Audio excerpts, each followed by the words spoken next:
రాష్ట్ర ప్రభుత్వం రానున్న అసెంబ్లీ బడ్జెట్ సమావేశంలో విద్యారంగానికి ప్రత్యేక బడ్జెట్ కేటాయించాలని విద్యార్థి సేన రాష్ట్ర అధ్యక్షుడు శివప్రసాద్ ప్రభుత్వాన్ని డిమాండ్ చేశారు. ఓయూ ఆర్ట్స్ కళాశాల వద్ద ఏర్పాటు చేసిన సమావేశంలో శివప్రసాద్ మాట్లాడుతూ ప్రత్యేక తెలంగాణ రాష్ట్రం ఏర్పడిన తర్వాత కూడా ప్రభుత్వాలు విద్యపై నిర్లక్ష్యం వహించాయని మండిపడ్డారు. కాంగ్రెస్ ప్రభుత్వం కూడా విద్యాశాఖకు మంత్రిని కేటాయించకపోవడం విద్యపై నిర్లక్ష్యానికి ఉదాహరణ అన్నారు. ప్రభుత్వ పాఠశాలలో కనీస మౌలిక సౌకర్యాలు లేక విద్యార్థులు తీవ్ర ఇబ్బందులు గురవుతున్నారని, గురుకుల పాఠశాలలో విద్యార్థులు కలుషిత ఆహారం తిని మృతి చెందిన ఘటనలు ఉన్నాయన్నారు. యూనివర్సిటీలో టీచింగ్ సాఫ్ట్వేర్ నాణ్యమైన విద్య కూడా అందడం లేదని పేర్కొన్నారు. ఇప్పటికైనా విద్యకు అధిక ప్రాధాన్యత ఇచ్చి ప్రత్యేక బడ్జెట్ కేటాయించాలని డిమాండ్ చేశారు. ప్రభుత్వ ఒత్తిడి తెచ్చేందుకు రాష్ట్ర వ్యాప్తంగా ఉద్యమ కార్యాచరణ రూపొందిస్తామన్నారు.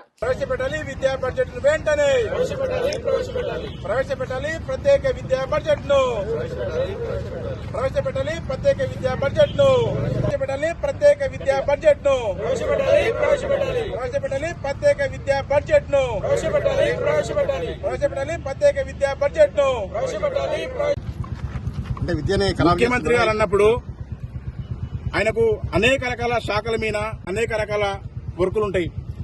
ఏ శాఖ మంత్రి ఆ శాఖ మంత్రికి నియమిస్తే ఆ శాఖలో పనితనము మెరుగుపడుతుంది. ఇలా విద్యాశాఖ మంత్రి కేటాయించకుండా తన దగ్గర పెట్టుకోవడం అంటే విద్య మీద ప్రేమ అంటాడు, ప్రేమికున్నా అంటాడు.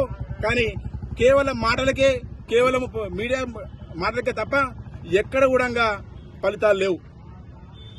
ఇలా ఓయూకి వచ్చి ఓయూ ఒకటేనా ఈ రాష్ట్రంలో విశ్వవిద్యాలయాలు అన్ని విశ్వవిద్యాలయాలకు ఎందుకో నువ్వు అక్కడ పరిశీలించండి కదా. ఎందుకు నువ్వు 2 సంవత్సరాలు అయింది ఈ రాష్ట్ర ముఖ్యమంత్రి బాధ్యత చేపట్టి ఇంతవరకు టీచింగ్ నాన్ టీచింగ్ పోస్ట్ ఎందుకు పరిచయవు? మీకున్న అడ్డంకులు ఏంది? మీకున్న ఇబ్బందులు ఏంది? ఈ సమాజంలో ఏ రంగం అభివృద్ధి చెందాలన్నా దానికి ముందు విద్యారంగం అభివృద్ధి చెందాలి. విద్యారంగం అభివృద్ధి అయితేనే మిగతా రంగాలు అభివృద్ధి అవుతాయి. కానీ ఈ రాష్ట్ర ప్రభుత్వాలు అలాంటి విద్యారంగాన్ని ఇలా నిర్లక్ష్యం గురి చేస్తా ఉన్నాయి. ప్రైవేటు విద్యారంగాన్ని పెంచి పోషిస్తున్నాయి తప్ప ఇలా గ్రామీణ ప్రాంతాల్లో ఉన్న పేద మధ్యతరగతి విద్యార్థులకు నాణ్యమైన విద్య అందట్లేదు. అందుకోసమే ఒక విద్యార్థి నాయకుని నేను ఇలా ప్రశ్నిస్తా ఉన్నా ఈ రాష్ట్ర ప్రభుత్వాన్ని. ఎందుకోసం మీరు నాణ్యమైన విద్యను అందిస్తలేరు? ఉన్న పాఠశాలను పక్కన పెట్టి, ఉన్న గురుకుల పాఠశాలను పక్కన పెట్టి కొత్తగా యంగ్ ఇండియా స్కూల్ అని తేవడానికి కారణం ఏంది? దేనికోసం మీరు తెస్తా ఉన్నారు? కొత్త బిల్డింగ్ లాట దీనికోసమేనా? కాబట్టి మేము ఏమంటున్నామంటే విద్యారంగం అభివృద్ధి చెందాలంటే ఒకే ఒక మార్గం, ప్రత్యేక విద్యా బడ్జెట్ ని రేపు బడ్జెట్ సమావేశంలో ప్రవేశపెట్టేంత వరకు మేము ఉద్యమం నిర్మిస్తాము, ఉద్యమాలు చేస్తాము. అన్ని వర్గాలతో కలుపుకొని విద్యార్థి ముందుకెళ్ళని చెప్పి మీకు విజ్ఞప్తి చేస్తా ఉన్నాం.